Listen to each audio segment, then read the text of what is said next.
Welcome to the IoT Podcast, the home of IoT talks and tales. I'm your host this week, Tom White. Tune in every Monday as we're joined by the biggest names in IoT to unravel the trends, misconceptions and predictions for the Internet of Things. Make sure you're subscribed and press the notification bell so you're never out of the loop.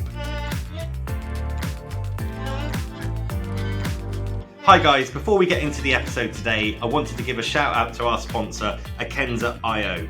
Akenza.io are a self-service IoT platform allowing you to build great IoT products and services with real value. Hey Adam, welcome to the IoT Podcast. Yeah, thank you. Excited to be here. Thanks Adam. So for those that don't know you, could you explain a little bit about your background and what brought you into this crazy world? Sure. So, I've been in industrial manufacturing for almost 20 years now.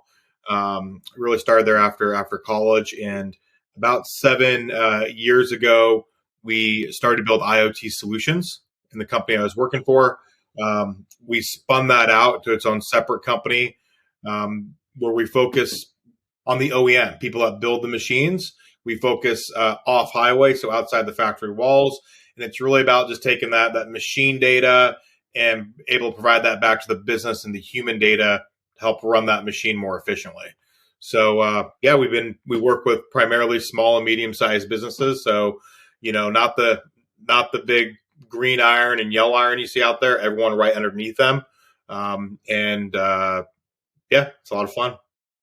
So what do you mean for especially for our listeners, Adam, with electrification in industrials? What does that specifically mean?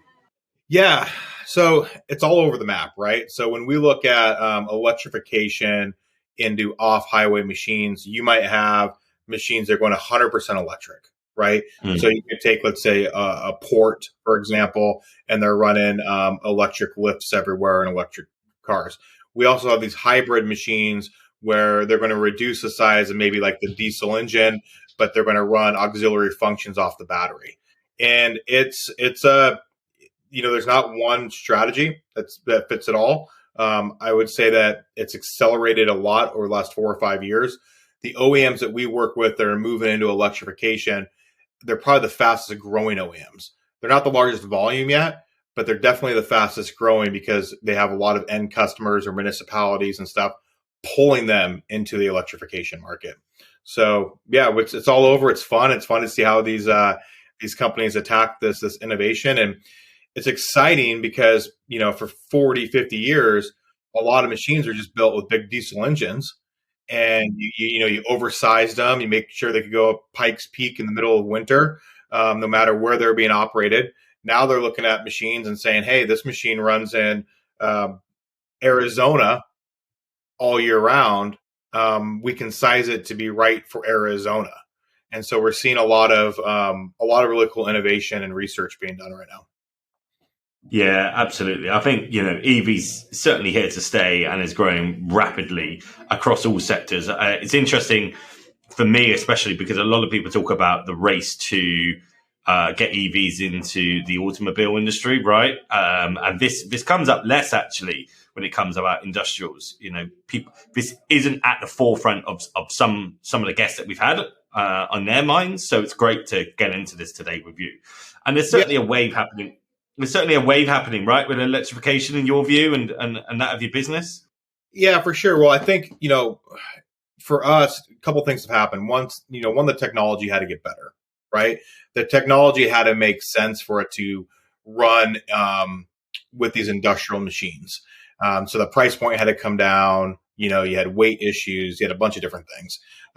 Even the controllers, the folks that make the inverters and the controllers, it was priced way too high 5 years ago for electric machines to make financial sense. That's been a big difference.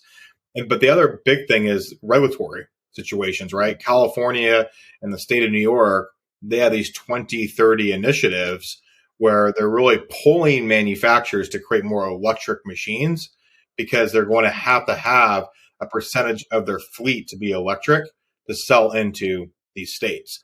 So the regulation is now forcing a function to get there. We saw this in the diesel world.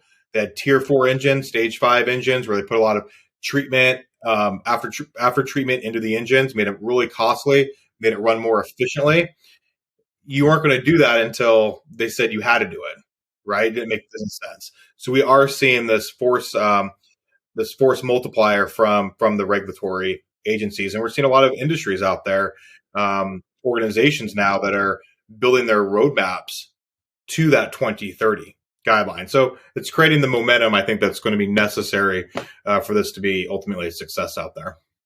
Yeah, and I think it's generally it's a positive thing, right? There's some naysayers out there in the market about are we robbing Peter to pay Paul with the energy? Some conspiracy theorists talking around shutting down machines and the government being able to shut down an electrified machine quicker than they could a diesel engine machine, right? If they needed to. But I think ultimately we're doing this for the good of the planet. We're doing this for the good of where we are. And it's timely because it should have happened years ago. So I think this date of 2030 is quite a punchy date, actually. It's the right date. But I hope that we can get there, and I hope that we get there by the time set, and it isn't pushed to the right. Do you know what I mean? Yep. What are your thoughts on that? Because some people talk about this 2030 date is not being realistic, or it going to be put back in different parts of the world. What's your view? Yeah, I think it's going to be a mixed bag, right? I think that you are going to see some of it pushed back, but there is a tremendous amount of innovation that's happening in the industry. There's a lot of resources that are being put in at these manufacturers. The technology, there's so much more companies that were startups that have scaled, that have partnered with like the automotives that are now into off-highway. In the fluid power world, the manufacturing world, the really big four players out there of supply companies are making major acquisitions into electrification technology or partnerships. I think that's all a real positive sign. Where I maybe be a little bearish is I'm not sure we're going to have the infrastructure set up to run all of these electric machines out there. I was actually down in Boise this last weekend talking with a construction company that builds massive infrastructure projects for Idaho. And just to get the network switching gear for the power stations is a 14-month lead time. So, wow. And if you're going to see this big demand come, is the supply going to be able to keep up with it, right? And so I don't know. I mean, I would say that's pretty bullish. And then, the other thing too is, if you look at what's happening with like rolling blackouts, like in California and stuff like that, and they have to tell Tesla owners to keep their cars turned off. What's the grid? How's it going to impact the grid when we have, 300,000 electric machines or 3 million electric machines, all trying to do work in North America? Will our grid be able to handle that? I know it sounds really good on messaging and on paper, but the reality is every summer, states like California are telling their residents not to charge their Teslas at certain points of the day. I don't know if you tell a construction project not to run their machines or don't run your street sweepers or the case. So I think there's some challenges, right? For sure. Yeah. And I think that's an interesting thing to get onto, actually, because we see that a lot here in Europe, right? We see that the product is pretty good. If you look at some of the cars that are out there, quite topical at the moment, you've got some really high-end cars, Porsches, etc., going for $100,000, $200,000, right? That are really, really great, but the infrastructure isn't quite there, and most of the the charging stations are 50 kilowatt. They're not the fast chargers, and and that's on the commercial kind of consumer side. And in the industrial side, it's a whole different kettle of fish, right? It's a whole different story again. So I think there's a lot of shifts that are going to need to take place in order to get us there from an infrastructure point of view. What shifts are you seeing take place with the OEMs at the moment to make it more of a framework that's going to be robust and get to that point that we're talking about 2030? Yeah, so I would say one of the biggest things we've seen with these projects, or any digital project really in the last few years, but let's just stay with electrification, is this collaboration of the ecosystem that's coming together to build that new generation machine. So, if you look at connectivity, you look at the cloud, you look at IoT enabled solutions, all those stuff, they're rolling out their new machines for the first time in the field at some type of volume of production, right?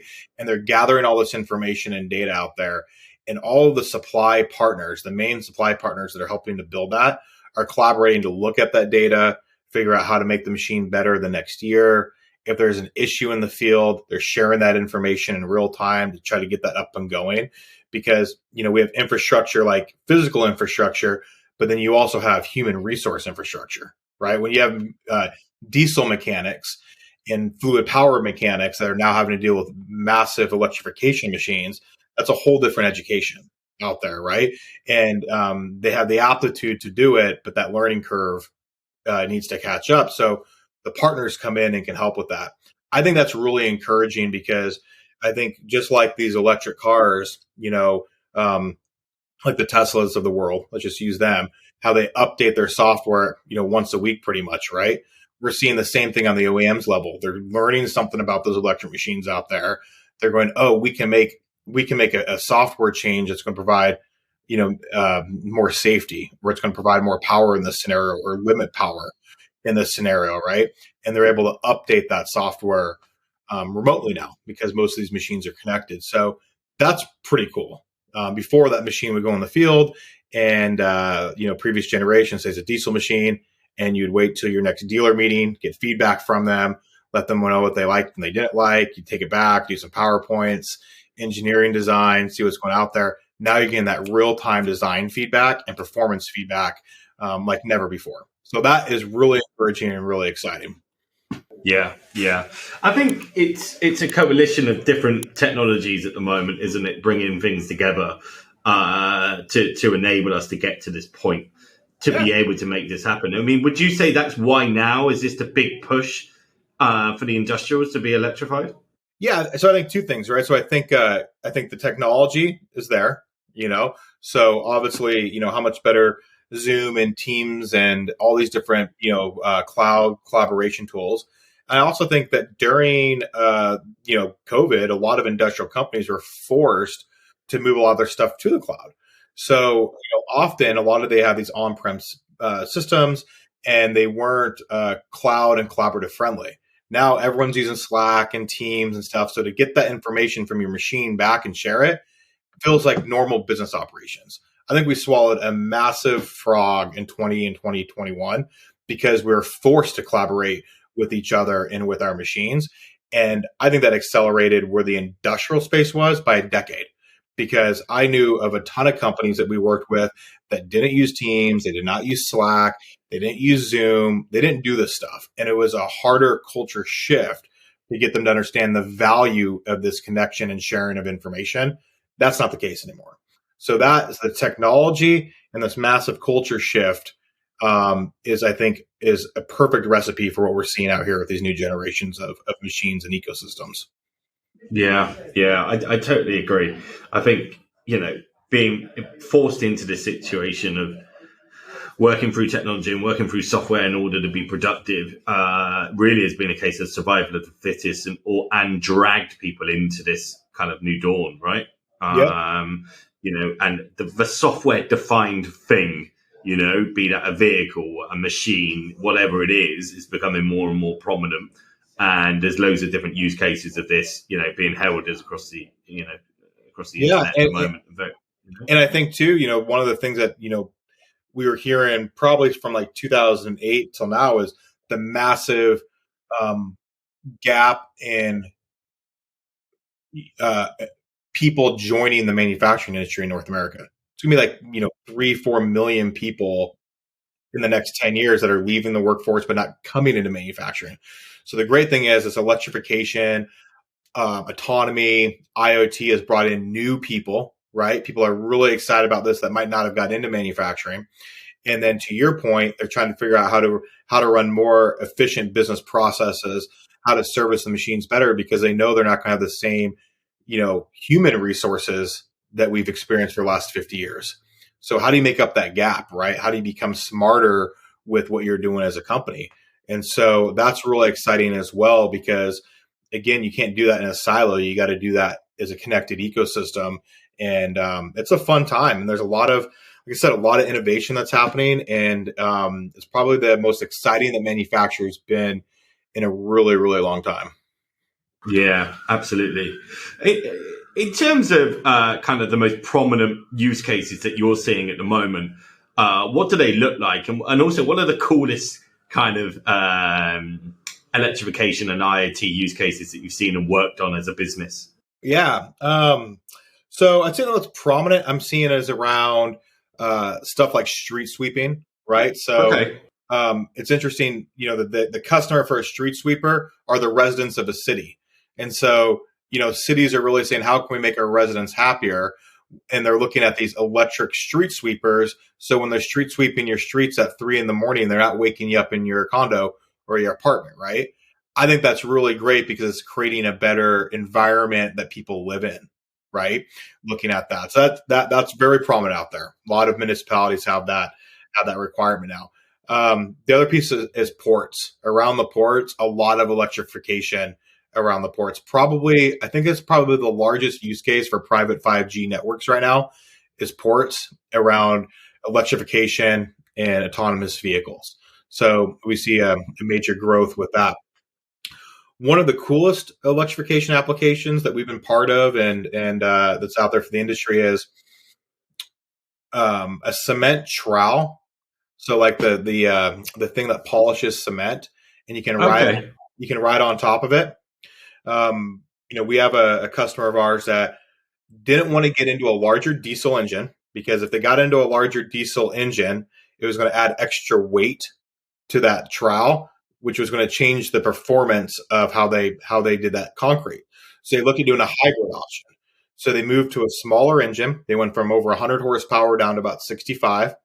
They put battery packs in there for the major functions. It became a hybrid type machine. And when they went out there, a few things happened that really caught them by surprise. One was the instant torque from the blade was like that. So you have these big 12-foot blades. They went from a 10-foot blade, the largest blade, to a 12-foot blade because they had that instant torque from the battery and the inverters, right?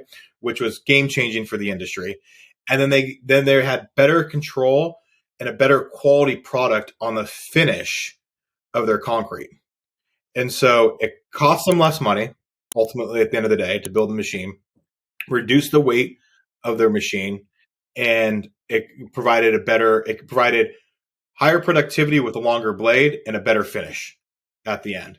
And I think that's really cool. And then what this company did was they went out there and they wrapped up some IP around it, and they start to offer their cement trowels as generators to organizations like FEMA, where when a storm comes and those cement trowels are available, they can offer them to first responders as a power gen system, right? And so it was really cool that it took this technology and create a whole new use for it as well. Yeah, pretty neat though when it's when you get to see it in action. Yeah, I can imagine. Wow, it's crazy, really, right? The amount of different use cases and some that you just can't really imagine in this industry. It's funny you should say around ports, right? Because one of the biggest examples of a digital twin here in Europe, in the early days of digital twins on a large scale, was the port of Rotterdam. Oh. And it's really interesting how, ports seem to be at the forefront of this. You just wouldn't think it because from a consumer point of view, maybe you don't have that much interaction, but you're talking about electrification of ports, and there's massive cases of DTs in ports, and it's just like, wow, okay, these things are really at the cutting edge of progression when it comes to Industry 4.0 and that whole movement. So it's really curious that you should say that. It's interesting as well because you mentioned some of the challenges again of going hybrid to reduce the cost from this cement trowel. Because I would imagine there's quite a few challenges that some would know and that some people wouldn't know until they were in it. What are some of the most prominent things that people have when it comes to electrification? Yeah, I would say, what we see all the time is definitely battery management, right? Even though there's battery management systems out there, they still don't plug and play. You're doing a lot of engineering to figure that out for your cycles, for your workload, for your case. I think just the battery supply, battery partnership is different. It's especially different for companies that supply the components to these machines. How you store those batteries, how you handle those batteries, how you package them together, all that stuff is a real big deal. You're dealing with a lot of new EMAGs out there, right? Electromagnetic circuits. That it's a different type of noise that you're looking at. So in our industry, we'd always joke around that you were really excited when your customer had an electrical engineer.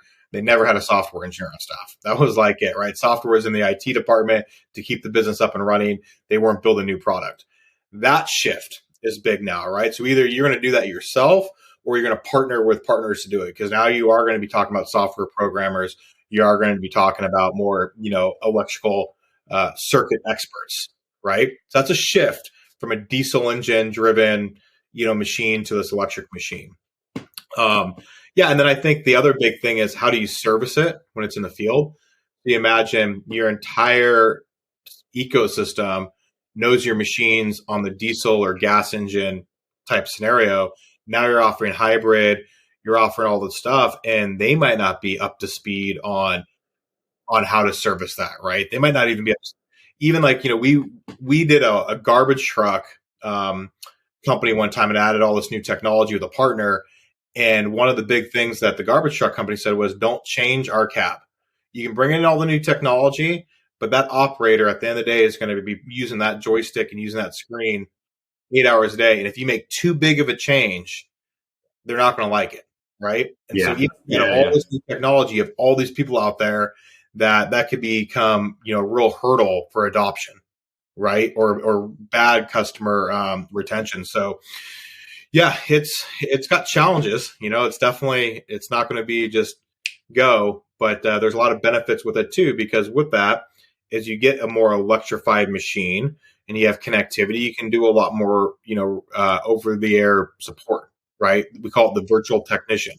You have a lot more information than you did on just, an iron type machine. So there's trade-offs, right? But it's not going to be just peachy the whole way.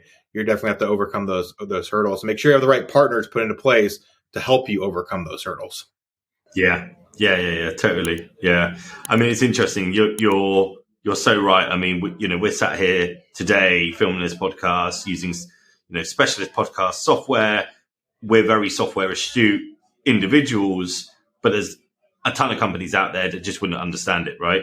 Yep. Or the leadership team, the software person sat in the IT team, and they just have no idea what's going on. And as everything moves more software defined, you really got to keep up with it. So I can certainly see how that's issues that people need to address. Going further than that, when does it make sense then to move to electrification? And when it wouldn't?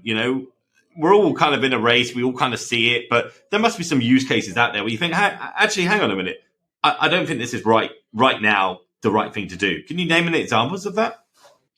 Yeah, I think there's a lot of examples. I think there's a lot of construction equipment out there that doesn't make sense yet on the actual cycle. First of all, you have the cost scenario, right?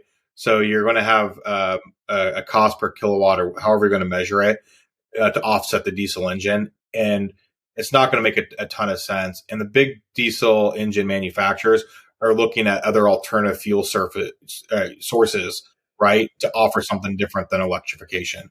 So I think, first you're going to have the commercial piece, and then you're going to look at just your utilization piece, right? Are you going to be able to actually keep this thing utilized? Are you going to have the power infrastructure to charge it? What's your cycle times? I think that the ag industry, while there's a big need, I would say, or desire to get electrification, often you have a small window to harvest those, tomatoes or grapes or whatever it is you're doing.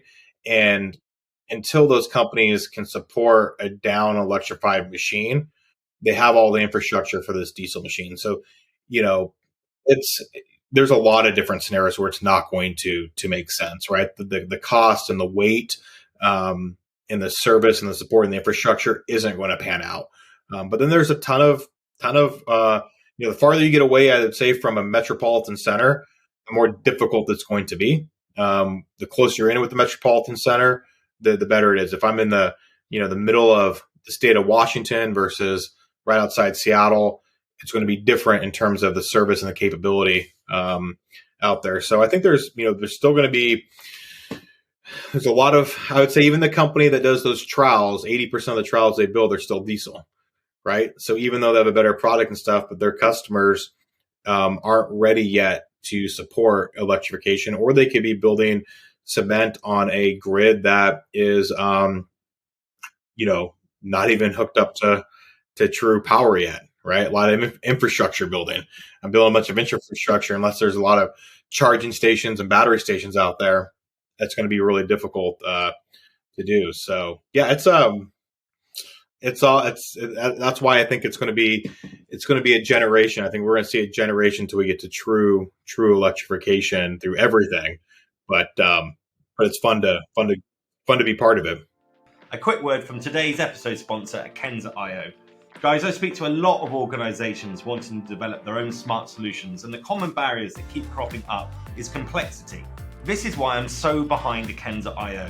Using their no-code self-service platform, companies can build great IoT products with value cases, connecting, controlling, managing, and securing IoT devices, all in one place at speed and scale. Their unbiased technology makes it possible to register any type of device via any connectivity technology, process the data, and make it available to any application in the cloud. The platform is adapted to organizations of all sizes, from startup to enterprise, from one device to massive IoT deployments. Thanks to the self-service solution, you can start creating your IoT case right away, even without coding skills. Ekenza.io are offering an exclusive 30-day free trial, so you can test the platform out for yourself. Check out the link in the description and start building your smart solution today. I think we need to be careful as well, right, that we don't push everything back into the cities even more. So if you look at the issues that we've got, rural Wi-Fi is still a thing. Yep. Still difficult. Transport, infrastructure, again, if we're pushing everything electrification or software defined into the cities, what do folks do when they're out, on a ranch, or they're out, in the middle of nowhere? It's going to be really difficult, isn't it? And that's a real challenge that we need to be aware of, I would say. 100%, without a doubt, right? When you're looking at that, what environment are you working in? What environment are you shipping to? Those have true limitations, right? I mean, we do a lot of stuff in the oil patches, and the connectivity that our customers use is pretty much satellite. They'll use cellular for some stuff, but they'll use satellite because they can't get a strong cellular connection. I mean, and there's a lot of money being invested into oil here in the States. So you got to figure, if we still don't have connectivity in those places, that it's, a full electrification and connected machines has got a long ways to go. Yeah, totally. And on that note then, so how is IoT enabling this collaboration then, Adam? Yeah, we joke around, we're a little cheeky about it, but IoT is just a feature, right? So we say that we're just an ingredient into the ecosystem, right? We're helping these companies get connected a lot easier. We're connecting ecosystems together. I think that's the big thing, is if you're able to go out there and connect not just the electrification, the battery management system, but other important data points around that machine, be able to get that up to the cloud and share that information with the OEM and the suppliers and everything. That's a really big deal, right? And without IoT, without actually connecting the other things on that machine or those other machines that are working with that machine, this would be a lot more difficult task. But IoT is providing an incredible amount of insight, data, and information, and ultimate collaboration between these companies to help, I'd say, accelerate the innovation, but also mitigate the risk to these projects. So it's exciting to be part of it. Yeah, it's nice to hear you talk about IoT being a small part of product and offering, because I like the idea of that. I've always had the idea and the notion that, IoT will become as synonymous to the internet, what the internet was when people called it the World Wide Web, right? Yep. And it's the conduit, it's the connector, it's the enabler to get things moving, to get us onto the next level. And it's really great to hear that and to see you talk about that. Adam, what advice would you give to companies looking to implement IoT in their industrial electrification processes? And what should they keep in mind to ensure a successful implementation?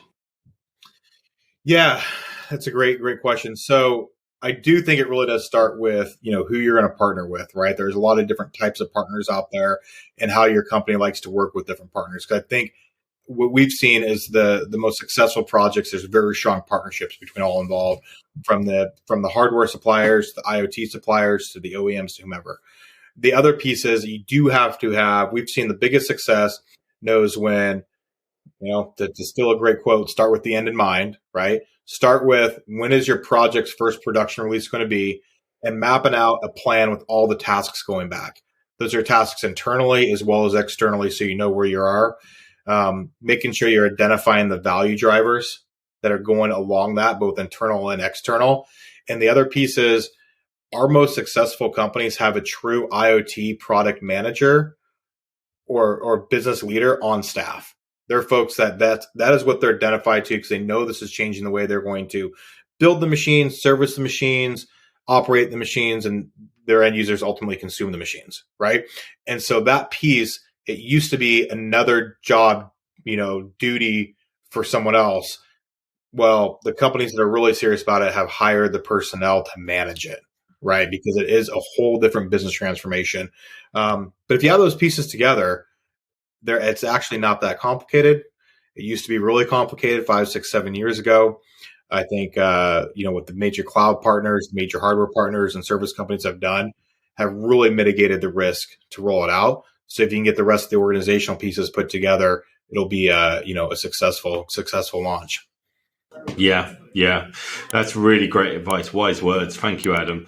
And where do you see the future of industrial electrification and IoT, and how do you see these technologies evolving, say in 5 or maybe even 10 years' time? Yeah, so I think you're going to see a couple things. I think you're going to see a lot more edge compute. Yeah. I think you're going to see a lot more autonomous type operations, even sub-autonomy type things of ecosystems out there. I think you're going to see more infrastructure around to make, in 10, 15 years down the road, to make this more possible.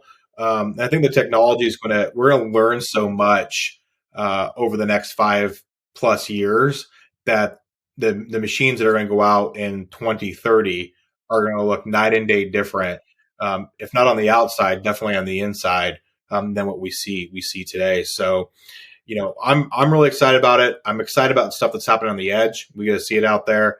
I think the edge compute and edge analytics, and not having to push everything to the cloud and keeping it out there is pretty exciting. So, I saw a comment, a debate going on, if IoT is dead out there, and I actually think it's just getting started.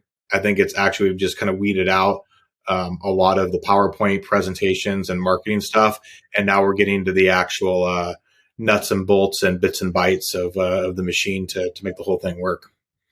Yeah, I totally agree, and I hope you're right as well. But I think with the news of Google and various other bits and pieces, you've seen some weeding out, and I think that's the right phrase, right? It's beyond just a report that Gartner puts out now.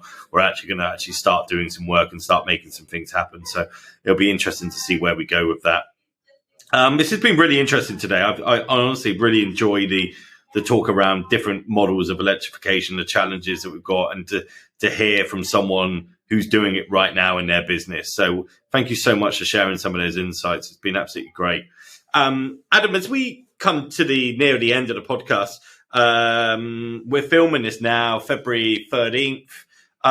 We always ask people, certainly when it's the start of the year, if they have a prediction for IoT, and then we'll find out near the end of the year if it came into fruition or not. But what do you predict for IoT in 2023? I think big question. Yeah, it's a big question. So I'm going to look at it maybe from our perspective of where it's at.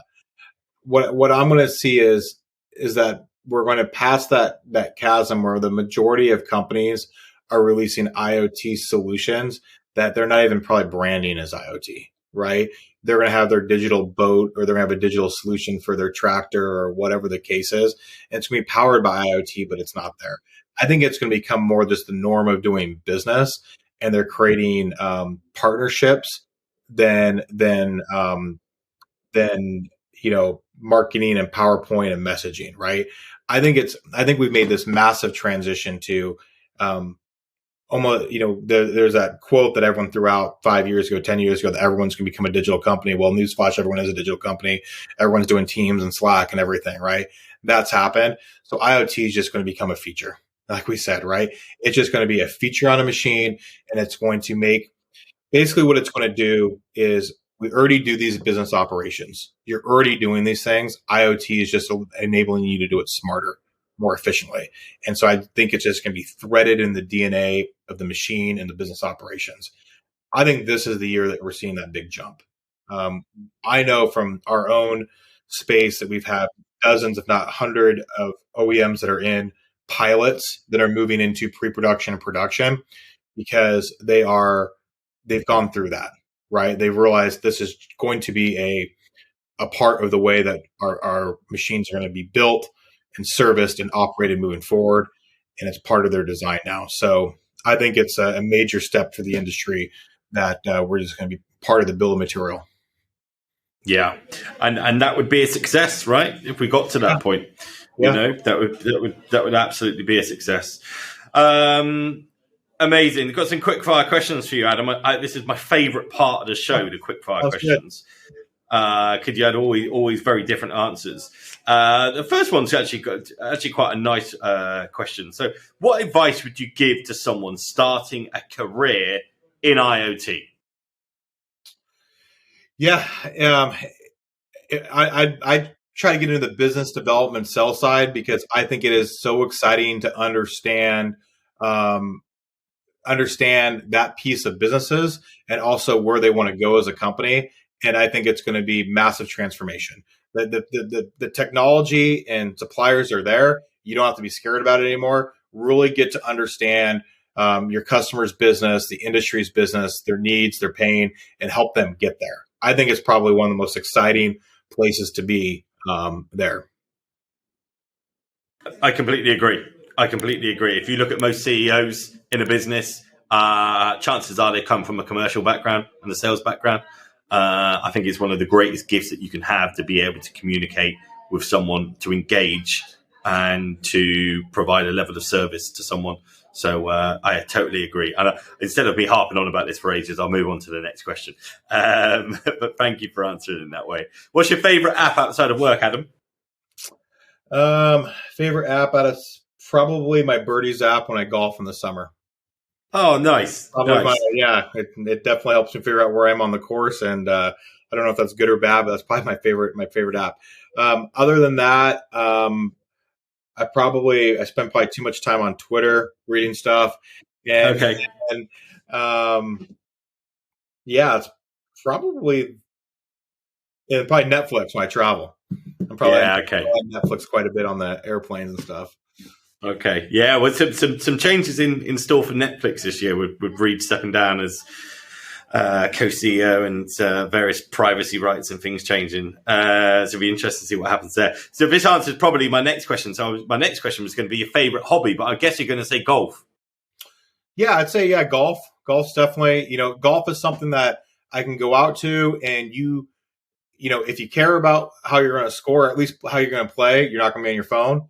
And so I'm not checking Slack. I'm not checking emails. I get a few hours to kind of decompress, right? So it's definitely my favorite hobby to do when able to here in the Pacific Northwest. Yeah, I get it. And favorite book? Favorite book. So Capitalism in America was probably my favorite book that I've read. It's very interesting to read about how we were the first country to be able to provide personal IP to the person rather than the company, how that spawned innovation, the good and the bad through it. Is actually by Greenspan. I'm pretty sure he had a co-author. It's a phenomenal read for anyone that hasn't read it. It's really interesting to hear about the story of capitalism in America. I'm going to get it. Thank you. I appreciate that. Adam, it's been great having you on the IoT podcast. Honestly, really, really enjoyed it.